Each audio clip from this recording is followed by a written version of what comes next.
So finally, it's my pleasure to introduce Dr. Catherine Cramer, Kathy, as she prefers to be called. She's the author of The Politics of Resentment, which has caught the attention of people both in Wisconsin and across the country. And we've asked you to tell us a little bit about how you went about your research and what you've learned. Thank you so much. Yeah. Thank you for inviting me to be here. And hi, everybody around the state and in Milwaukee. So thanks. About a decade ago, I started this project that I didn't know was going to be about a rural versus urban divide. But it meant that I sampled communities from across the state and invited myself into conversations. I knew at that point in my career that I was really interested in how people interpret politics, and a really good way for me to study that was to listen to people talk, to the people that they know and the places that they normally hang out in. So I was walking into gas stations and diners and such and saying, "Hi, I'm Kathy from the University of Wisconsin-Madison. Do you mind if I join you this morning?" Typically it was in the morning. And people welcomed me in, and they thought I was a little nuts, to be honest. But, you know, they invited me in, and I said, yeah, I study public opinion. I'm really here to listen to your thoughts and hear about your concerns. And here's a token of my appreciation, like a pen or a pad of Post-it notes. And do you mind if I turn on my recorder? And what are your big concerns? And then we went from there. And so between 2007 and 2012, I was visiting 39 groups across these 27 communities repeatedly, some of them not that often, but some of them, you know, a few times a year. And after about a year into it, I realized that what I was hearing in the small communities in the rural areas was both a big surprise to me and also really intense and probably really politically important. And it was this sentiment of feeling like that they weren't getting their fair share. And it came across in a variety of ways, through a variety of different types of conversations, and I'll just try and paint a picture of what it sounded like. So on the one hand, people were saying things to me like, you know, you all think you get up to Wausau and you're up north. And people in Wausau said, you know, this is not up north. And people in Ashland would say, you know, Wausau is up north. What are we? And there was this sense that, you know, people in Madison and Milwaukee, they think they're the center of the universe, and they forget about the rest of the state. And there's a lot of geography in Wisconsin. I know those of you calling in from other parts of the state are going to laugh at that and say, yeah, no kidding. But really, when you're in Madison or Milwaukee, it's easy to forget just how big the state is and how many other places there are in the state besides Madison and Milwaukee. And people were feeling like they weren't getting their fair share of attention. And there were very few people listening to their concerns or coming out to their communities and saying, what's going on and what are your concerns? So that's one way in which people were saying to me, we're just not getting our fair share. They were also saying, it doesn't seem like we're getting our fair share of tax money, of public dollars. And that's my phrase. They would say things like, you know, the infrastructure, the sewers, the streets down in Madison and Milwaukee are so much better than ours. It seems like all the money is going to the big cities in this state, and we're not seeing that money in return. That Madison's sucking in all of our taxpayer dollars, and we're just not getting what we deserve back. And they were also saying to me, you know, those folks making the decisions that affect our lives, whether they're in government or healthcare industry or other forms of business, higher education, they don't know what our life is like. They haven't lived in a place like this. They think they spend time here, but they come here as tourists, and they don't really understand the challenges that we face in a community like this. And sometimes they would also say, you know what, they don't actually even like us. They think that we're uneducated and unsophisticated and racist and sexist and homophobic and Islamophobic, and it seems like we're not getting our fair share of respect. So all of that was pretty sobering. But I have to tell you, oftentimes when people are saying these things to me, they're saying it through jokes, they're welcoming me in. You know, I walk in as a University of Wisconsin-Madison researcher, driving my Volkswagen Jetta around the state, and I visibly represent a lot of the stuff these folks are resenting. And yet they're connecting with me, you know, as a normal human. And that's a really important part of the story, I think, and has a lot to say for where conversation's going to go this afternoon. All of that sentiment seemed to me really politically important because it's really right ground for someone to come in and say, you're right, you're not getting what you deserve, and you know what? what you deserve is going to those other people, which is a dynamic that we have seen happen here in Wisconsin. And I'm not going to dwell on it too much. But one part of the way that works, I do think is really relevant, and it's this sense of deservingness, this sense that, you know, we've really been working hard and playing by the rules, and we just can't seem to get ahead, and it seems to us we do deserve more. And that notion of hard work and deservingness is kind of central to the way a lot of folks in a lot of places in the United States talk about themselves as kind of the fabric of American political culture. But unfortunately, sometimes that conversation veers pretty quickly into racism.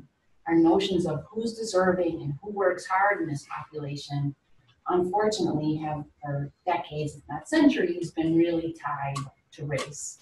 And it's a part of what I heard out there that we shouldn't ignore, but it's also, I think, important to acknowledge that connection between race and deservingness and hard work is not exclusive to our rural communities.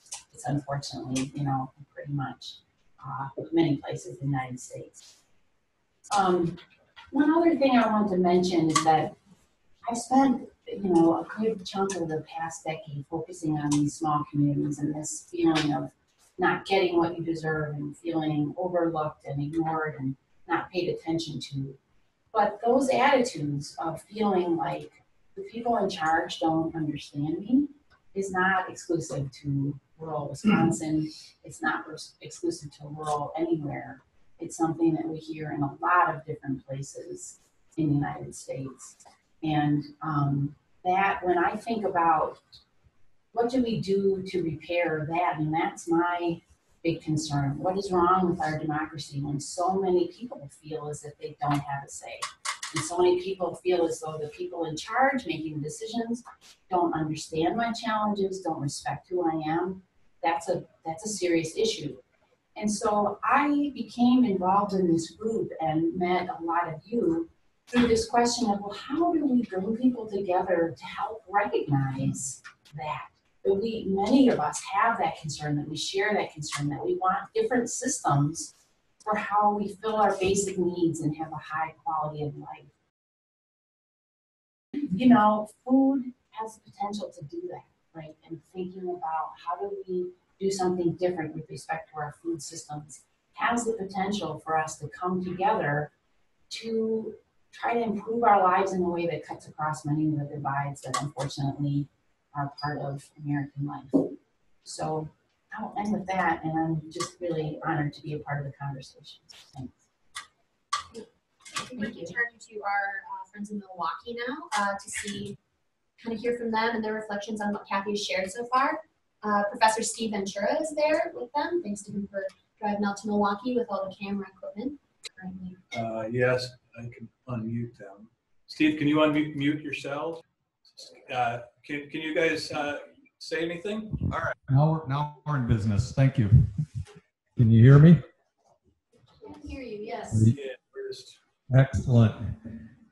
Thank you, and thank you, Kathy. The reason I thought of my friends in Milwaukee was because I think that the same message very much resonates here.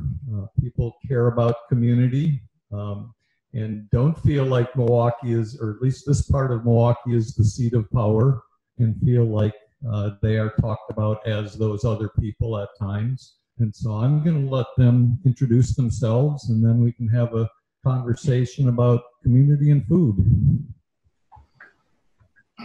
Hello, my name is Sharon Adams, and I live in this transforming community that is old, that people came here to work moved out, and many of the people stayed.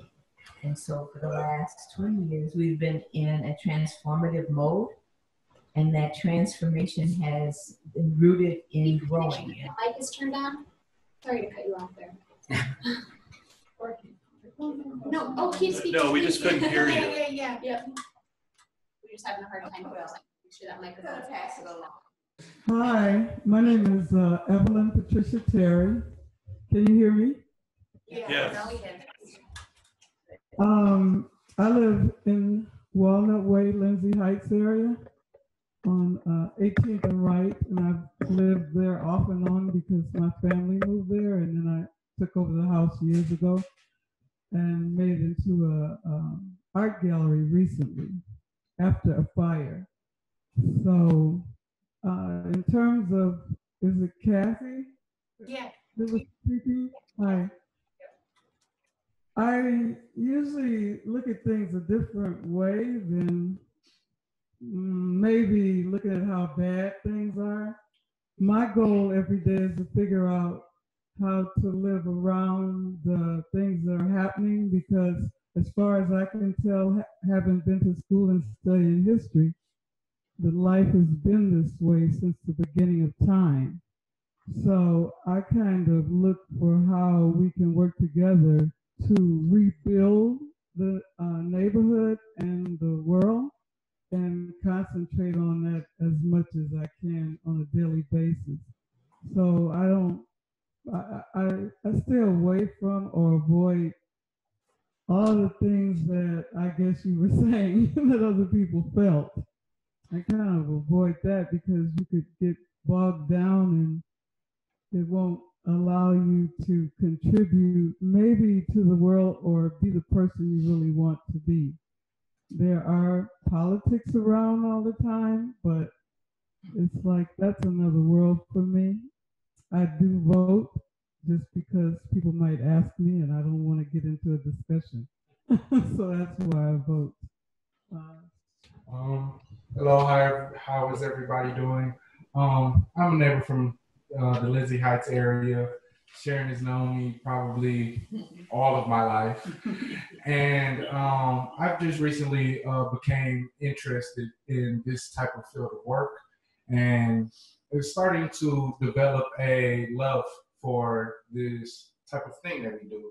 And today I'm just not here to speak on anything. I'm kind of here to just take a note and just, take in information. So, I'm just really here for the teachings, rather say.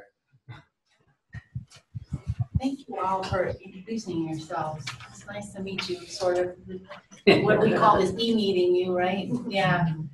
So one question we have for you all is, what would you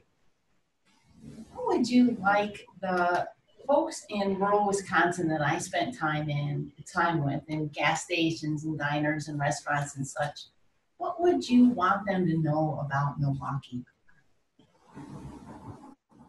Well, that's a mighty big question. I'm going to take you on a few memory moments. One was driving up to a conference. Wisconsin Local Food Networks. And it was with my husband, and it was very cold, and it was far away from Milwaukee. How far away from? It was in Ashland. It was in Ashland. And what I noticed through the conversation, our reason for being there was to introduce some of the food work that we do in Milwaukee, was that there's a desire to be connected. There's absolutely a desire to be connected. So I think that, for example, this technology is so important. Opportunities to connect are important because it's through that right relations and connections that you really get an understanding of a place and its people. I think that in Milwaukee, as in many other areas, people love food. They love growing food. They love cooking food. They love food imagination of how do you make yourself healthy and well and your neighbors healthy and well, and how do you earn income. So I think if we found a way of focusing on something that we all had a commonality, a common interest in. I'm going to tell one other experience. This one was in Madison, Doctors Without Borders. And there was a panel, and I was on that panel, and there were people from rural areas, and my heart was crushed because they were literally living with these cattle factories. And the problem was so severe, and so many people were so sick, but we don't get that news we don't know how to connect to that. And I remained connected to those families that I met there for a while. So I think, again, the opportunity to connect for prosperity, to solve problems. And that was also the time that, was it the Bad Eagle River, which is the mining? Oh, Bad River. Yes, the decision was made that day, that night, we heard, not to go with that mining. And there was such a collective joy. So I would say that we need opportunities to be collectively focused on the betterment. And food is one of those venues.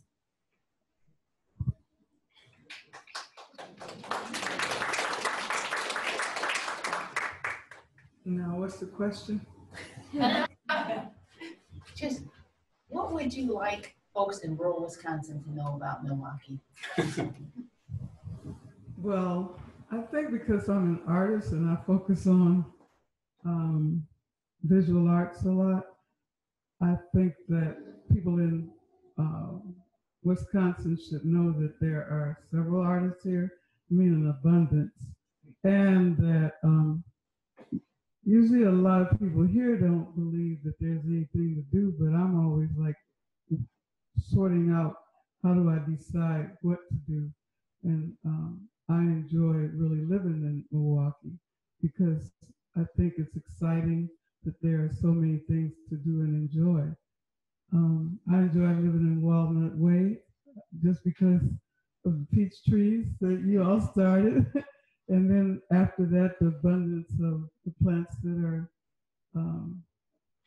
everywhere. And because of them and other people starting the gardens and planting so much, I have a garden in my backyard. I was inspired eventually to change the whole backyard into a garden, and it took me 3 years to dig up the grass because the grass has such a strong hold into the ground. It would be nice if all my plants could grow like grass grows, you know, with the roots so deep and strong.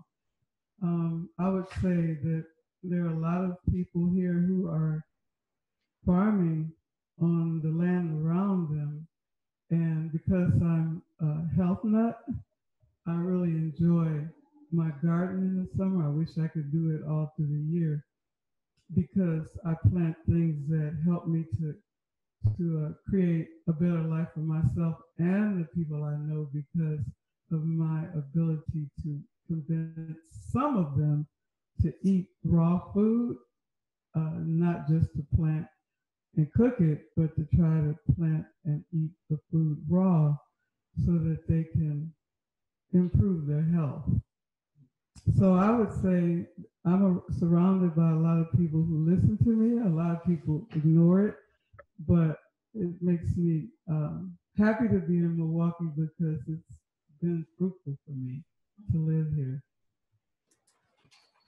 Thank you. With me being only 18, haven't seen a lot in my time, but one thing I can say that I do love about my city is our art and creativity. And that's pretty much, you know, when it comes, I've worked in a couple restaurants, and it's amazing what some chefs are able to do here. It's great. It actually inspired my love for cooking, and I've only been cooking now for about 2 years on a wheel term. I mean, you know, mincing, dicing, all that type of stuff. So I just really am, you know, I just really want people to see our artistic side because we also have a lot of, what I do on my job, I do a lot of community leading. And one way we get most of our kids to open up to us is by art. We just recently held a poetry night to help the kids speak upon what they felt and what they would like to see from the community. And just by having that form of art, it helped them voice out what they were feeling deep down inside, but weren't really like thinking about too much. And, you know, one thing that really came up when I asked them, it was, you know, you had the lawyers and your doctors and stuff, but most of the young adults and adults really wanted like art, culinary, dance, just a lot of those more art type of careers. So I would say, you know, our art side of our city is great.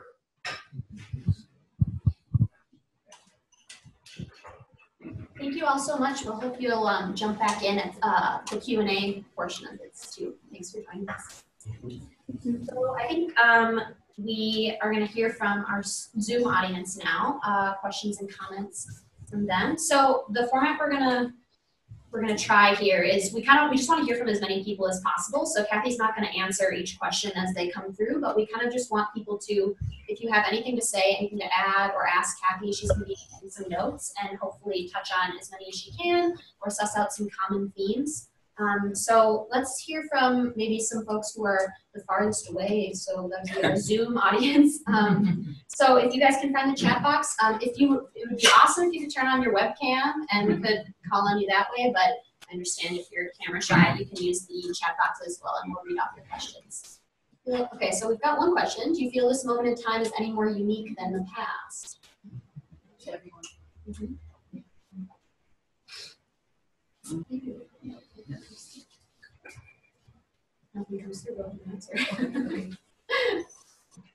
Thanks for the question. That's a big question, and I'm gonna make it a bit smaller by answering it with respect to, there's so much that could be said, but I'll answer it with respect to the rural versus urban divide right now. And it's a good question because, you know, in a lot of ways, there's always been a rural versus urban divide in Wisconsin and in many places, and maybe as long as humans have had civilizations, or at least cities.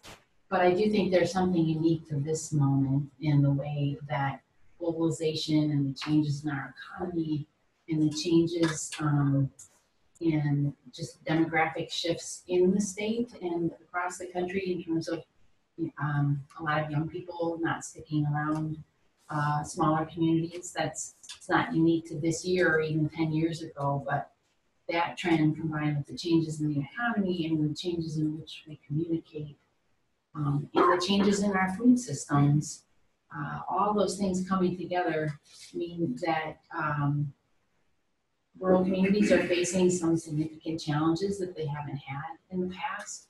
And the disconnect between rural and urban areas is in many ways stronger now than it has been in recent decades. So I do think there's something unique at this moment. Sure. The question to me is, how often did food come up in your travels around the state? And did you get a feel for local pride in what they produced or cooked? You know, food comes up all the time in our conversations, right? And that was definitely true in my travels. Whether it was what we were eating together, which oftentimes was just coffee, but usually someone would bring something along to offer, or we may be talking about what was on the table in the local diner or gas station. But yeah, people would talk about, and especially special occasions, like having just celebrated a holiday or a wedding, and food is a part of how we celebrate our lives, and is what came up in conversations. And sometimes it also was a way, honestly, for me to signal, like, I'm a true Wisconsin. I'm like, of course I love bratwurst, you know, and things like that. I was able to talk about foods that I know are kind of unique to Wisconsin as a way to connect with folks in a lot of these places. So probably not a surprising answer, right? Food comes up a lot in these conversations.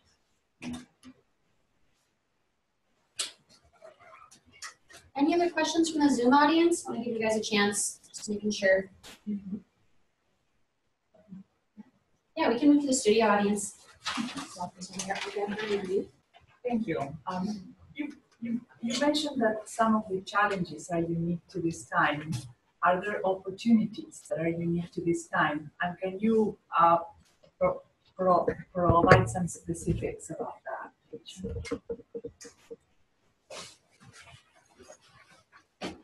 Well, I might toss this question back to you, in that I think one of the things that is unique to this time that is a challenge, but also seems like an opportunity, just given the interest in this group, right? And the way this group has grown pretty quickly, is that they're increasingly, maybe at this moment in time, there's so many people who are concerned about food systems and wanting something different and attentive to eating more local foods, eating healthier, and at the same time mindful that those options aren't available to people in a lot of communities. So sort of the heightened awareness of our food systems, I think, is a real opportunity.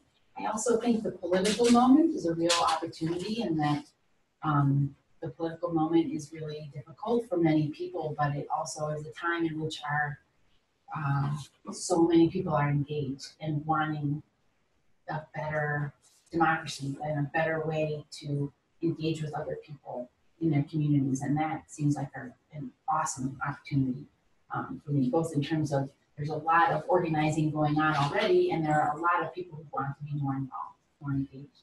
So I would say those two things are pretty key opportunities. Yeah, thanks.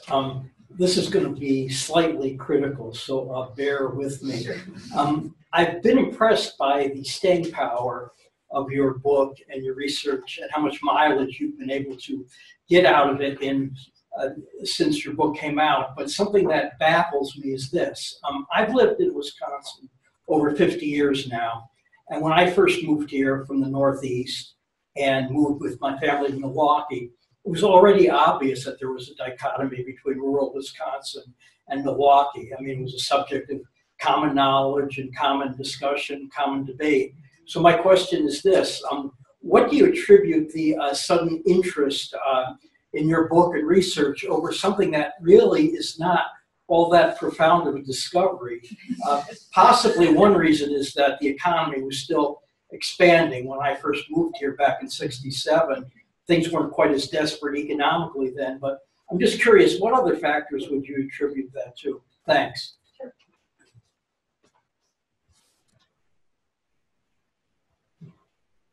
Timing, in a way, meaning I published my book at a time,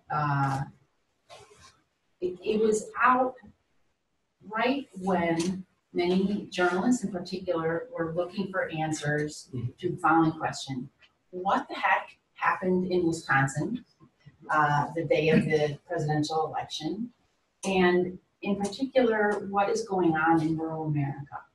So it's not as if people hadn't written about rural America before, right? I mean, there's whole bodies of work in rural sociology, in particular, on the challenges that rural folks face and how they're dealing with them. But there hadn't been books or studies that looked at how those challenges and the way people are facing them are mattering for politics, and in particular, how current politicians are tapping into some of these sentiments that have been around for many decades. So that's how I understand it.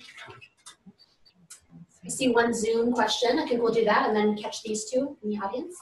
So Mary Lou asks, what opportunities are there for cities to connect to rural communities, particularly farming communities, and their struggles over CAFOs, jobs centered only on technology and market access to their products? So yeah, maybe Kathy and folks in Milwaukee. Can we go to the folks in Milwaukee? I'd love to know your thoughts on that one, and I can repeat the question if you like, with the help. Hey Steve, could you unmute the? I just did. Oh, yeah. Okay. Well, that was an interesting exercise, because I think that maybe that's the answer. And we need to be a answer, not the answer. We need to be unmuted.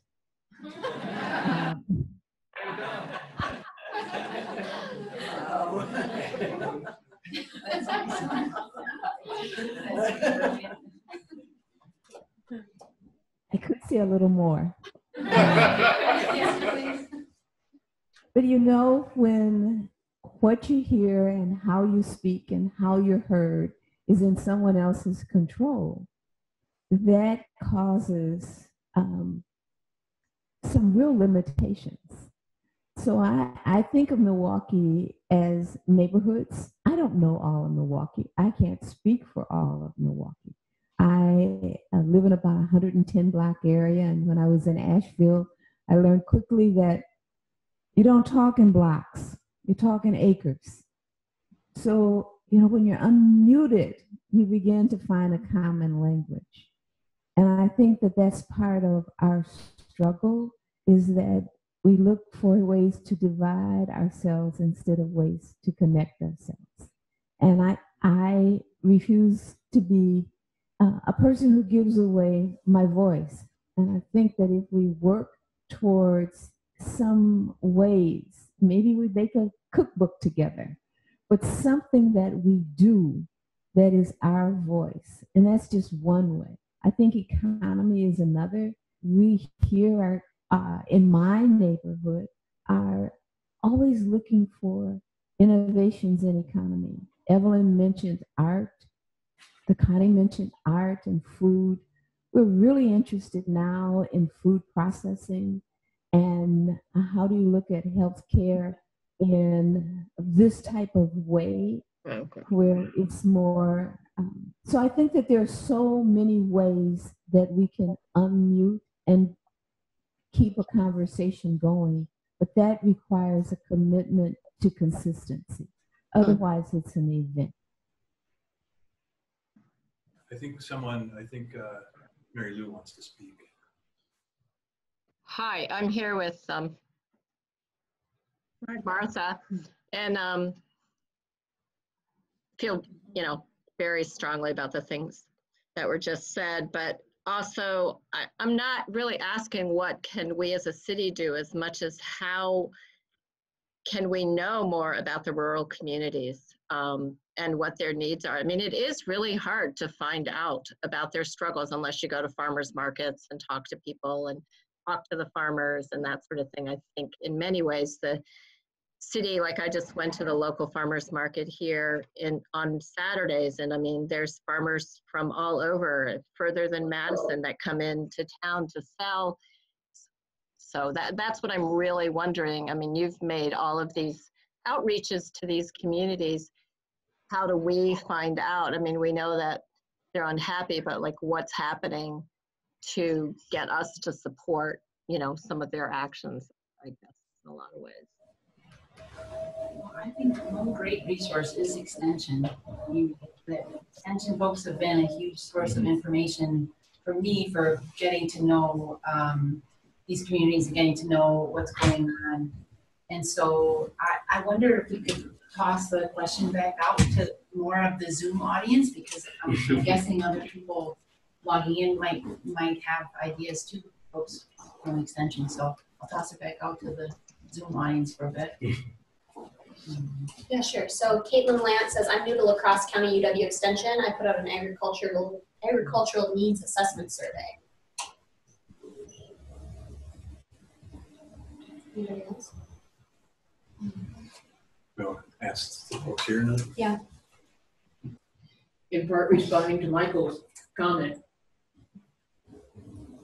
I think the thing that mattered for us was the timeliness of the book following Governor Walker's Act 10, the great division that created within the state.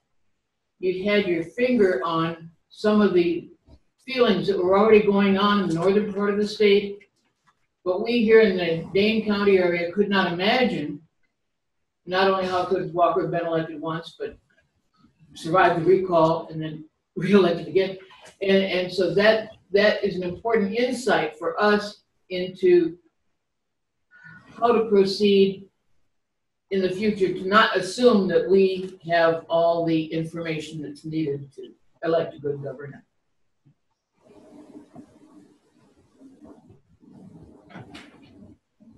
Just from my experience being in the food industry in the years that I've been doing it, and selling at the farmers market for the 23 years, Kathy, one of the questions I have for you is that I think one of the things that may have created some more of the change that we're seeing now is that, you go back to 67, when you may have moved here, that there were more direct connections between rural communities and urban communities because of the economic need of the urban community that the rural community was satisfying.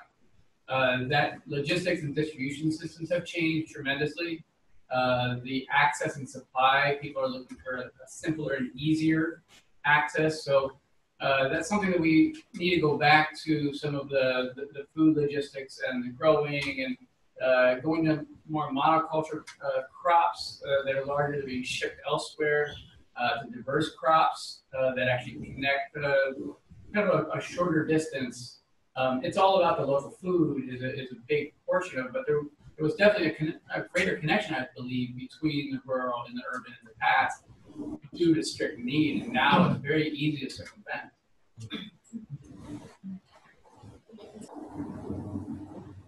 Yeah, I really appreciated your book, Kathy. And you know, as someone who's a farmer and I work with farmers every day, I mean, a lot of the feelings in the book I see here with this. But I guess one of the challenges is fathers are sort of individualistic. I guess it's not going to be a book about collective acts of rural empowerment, which we certainly have a lot of in Wisconsin history. And I myself, the degree person from the school here, I studied John R. Common's whole collective action model. We have throughout Wisconsin history milk dumps in the 30s to the 1990s, which I remember as a student. Milk dumps happening at the Capitol and elsewhere, which forced Thompson to shut down the cheese exchange. We had the tractorcade in 2011, which was not a partisan activity. Everybody was involved. A lot of Republicans about the tractors. We have these mass movements now against CAFOs, we've heard, tracts and mining, mines, high voltage power lines, goes on and on and on. So, I mean, those seem to be examples of people having agency, not just being resentful, but like doing something to make positive social change. And that's why I'm hoping, I mean, I think your book is like the first, here's why people are upset, but like, what's next? And that's what I'm hoping this conversation can move towards. But that's what I'm interested in. I don't want to deal with more farmer suicide hotline calls, which I'm getting all the time now. How are we going to get through this crisis and rebuild those bridges, which did exist, I still think still do. How do we rebuild them?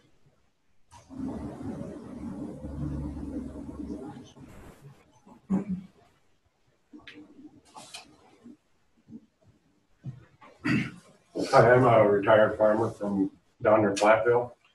I would suggest that there's a larger audience of farmers than just what shows up at the farmers market.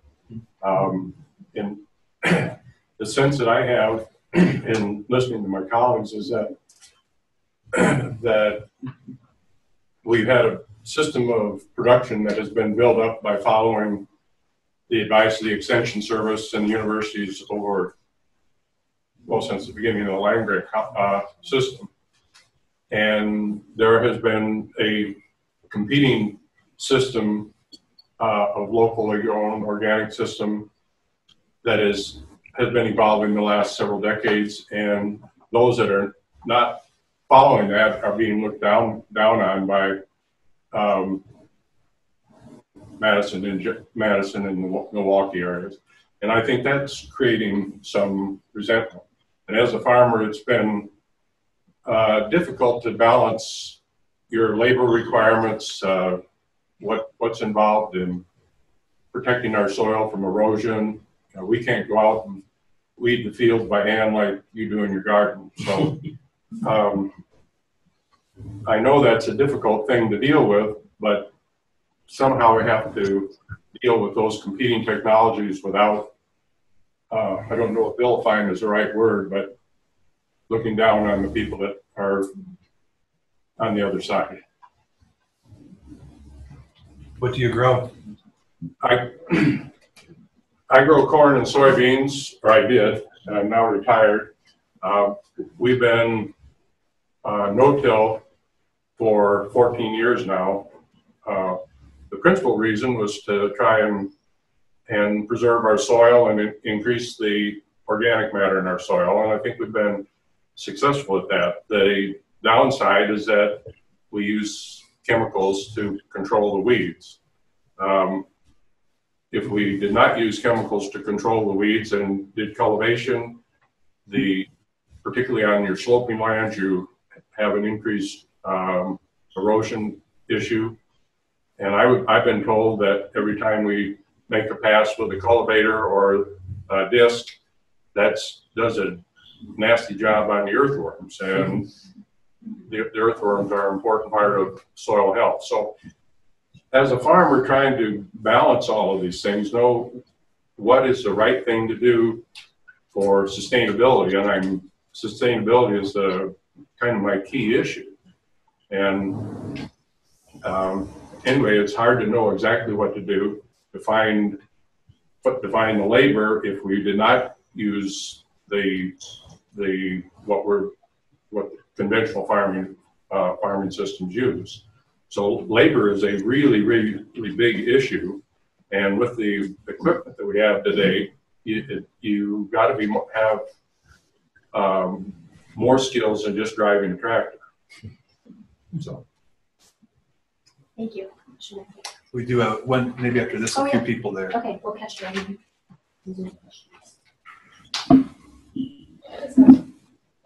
From reading Kathy's book and seeing the urban-rural divide, I just want to prompt folks to think of others within the urban communities, and by that I mean more like ethno-racial communities. So something that I found myself relating to within some of the rural resentment is being more than often invisible within Wisconsin politics or rural America. I'm a Mexican American Wisconsinite, and I often find myself relating to most of the stories that Kathy found within rural communities. So as a kid, growing up in Racine, we would drive up to Wisconsin farms to buy milk to produce artisan cheese back home. But this is a way that we would sell this artisan cheese mainly through the community, and also the contribution of immigrants within the dairy industry and farming within Wisconsin. So I just want to highlight that because more than often, I feel that immigrant communities are invisible within food production in Wisconsin, and specifically highlighting that over like 40% of undocumented immigrants are working within farms up north or across the state, and really just want to encourage folks to think of having these conversations aside from just thinking of urban, rural, but also thinking that within urban communities, the other more than often being people from like my community, rural communities, because of our individual experiences. And also along with that, in Wisconsin, the largest Latino Latinx community is largely Mexican and comes from states from like where my family's from in Jalisco. Jalisco is largely rural as well. We grew up around cows, we grew up around farms, we grew up like very similar Wisconsin rural lifestyles. So I think, like I said, I just want to encourage folks to think of bridging out to other people because we have more similarities than what are often expected. And I just really want to highlight Kathy's work with that because it makes people like myself really want to step into rooms like this where I'm probably maybe the only like Latina in the room, right? But because I understand that we do share these similarities is why I'm here. So.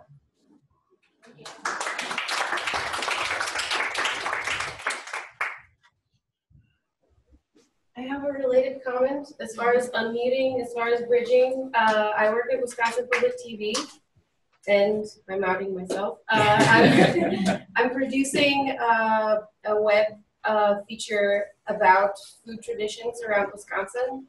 We're looking particularly at rural communities up north, anywhere, lifting up unheard voices. So I want to hear from all of you, any stories that you have.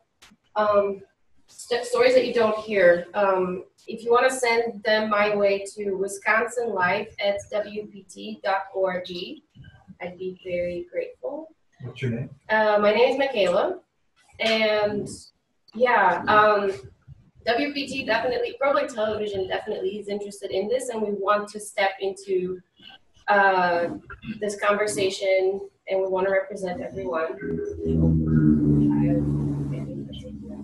All right, great. Thank you. I think we have a couple Zoom questions. Is that what you're saying, Craig? Those last two, Steve. Okay, so Steve says, when we organized this session, I made a pitch for saying we don't have an urban-rural divide, but maybe in food systems we have an urban-suburban-rural divide. This seems to be the current seat of power right now. Is there political value in better urban-rural connections to change the power structure? And we only got a few minutes. Maybe just read off that last question and let Kathy wrap it up. Okay. Yeah, so from Amanda, our public health department is very connected with our local food systems community in Marathon County. Many public health departments have an interest with local food systems due to the obesity epidemic as well as food security. I think that was maybe a response to that, to our earlier question. Yeah. Okay. Well, this has been fantastic, and I think it's a great demonstration of how important these gatherings are and how helpful. And I really appreciate the comment in the back of the room about the strong tradition of collective action in our rural communities in Wisconsin. And, you know, I am in a very fortunate position of having been the person to write this book, but the way I see my role now is to spur conversations and future action. And I learned a ton from the brief conversation we were able to have here, and I really do hope it's just the beginning of many, many more. So I'm really honored to be the one that sparked the conversation today, and looking forward to getting to know you all a lot more in the future. So thanks for having me. All right, so I think we're gonna have to wrap up, correct? Yeah. Okay. Thank you all for coming. Thanks so much to the people in Milwaukee for joining us. It was awesome to have you. Thanks to our Zoom audience. We hope that you can get to our next event, which is on April 19th.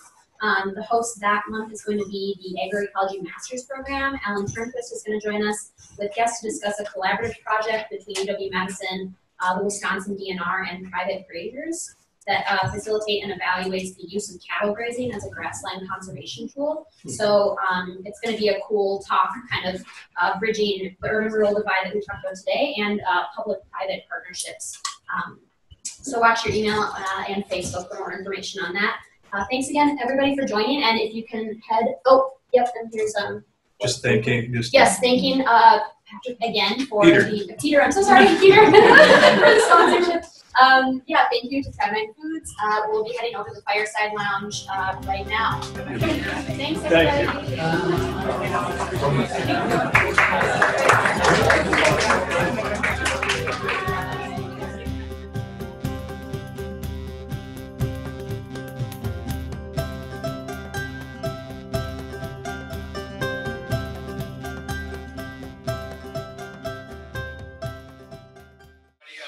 I'll be very brief. Cramer Foods, some of you may have heard recently, I was the owner of RB's Pasta Company here in Madison for 23 years. We decided, it's actually been a year already, hard to believe.